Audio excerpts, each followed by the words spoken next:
ये तस्वीरें विचलित करने वाली है। आसमान में उठता काला धुआं, मलबे में अपनों को तलाशते लोग और गूंजती चीखें।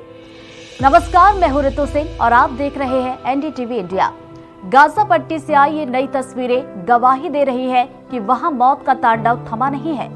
बुधवार की सुबह गाजा सिटी के अल मुत्ताकिन मस्जिद पर एक जोरदार हवाई हमला हुआ।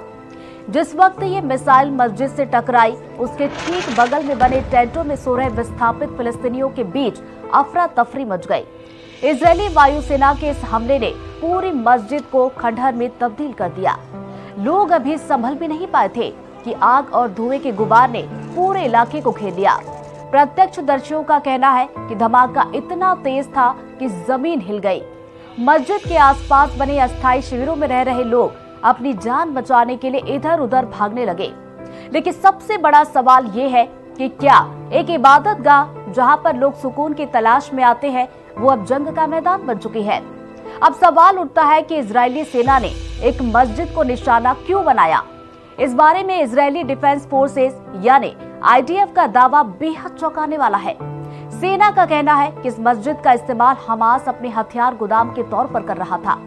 इजराइल का आरोप है कि हमास ने मस्जिद के भीतर भारी मात्रा में गोला बारूद छिपा रखा था, जिसका इस्तेमाल इजरायली सैनिकों के खिलाफ किया जाना था।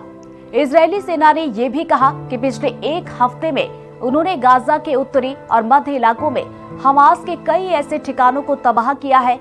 सेना का दावा है कि उन्होंने हमले से पहले इलाके के आम लोगों को चेतावनी दी थी ताकि वे सुरक्षित जगहों पर चले जाएं। न्यूज एजेंसी AFP के वीडियो में भी कुछ लोग हमला होने से पहले इलाका छोड़कर जाते दिखाई दिए। लेकिन बड़ा सवाल ये है कि क्या ये बहाना मजहबी जगहों को तबाह करने के लिए काफी है। गाजा के धार्मिक मामलों के मंत्रालय ने इन दावों को पूरी तरह से खारिज किया है। उनका कहना है कि इजराइल सिर्फ अपनी हिंसा को जायज ठहराने के लिए सैन्य ठिकाने जैसे झूठे बहाने बना रहा है। इस पूरी कहानी का सबसे दुखद पहलू ये है कि कागजों पर अभी भी एक सीज फायर यानी युद्ध विराम लागू है। अक्टूबर 2025 में हुए समझौते के बाद दुनिया को लगा था कि गाजा में अब शांति होगी, लेकिन आंकड़े कुछ और ही कहानी बयां कर रहे हैं।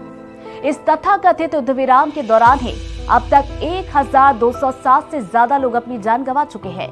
वहां रहने वाले शाहदेह बदावी जैसे लोग पूछते हैं कि क्या इसे ही शांति कहते हैं। वहां हर घंटे हर सांस के साथ सिर्फ बमों के फटने का डर लगा रहता है। यूनेस्को की रिपोर्ट बताती है कि 2023 से शुरू हुई इस जंग में अब तक 164 ऐतिहासिक और सांस्कृतिक जगहों को नुकसान पहुंचा है, जिनमें 14 धार्मिक स्थल शामिल हैं। शांति की कोशिशें फिलहाल रुकी हुई हैं और गाजा के लोग मलबे के ढेर में अपनी बची खुची जिंदगी तलाश रहे हैं। क्या दुनिया का सिस्टम इस तबाही को रोक पाएगा या फिर सीज फायर के नाम पर मौत का ये सिलसिला यूं ही चलता रहेगा।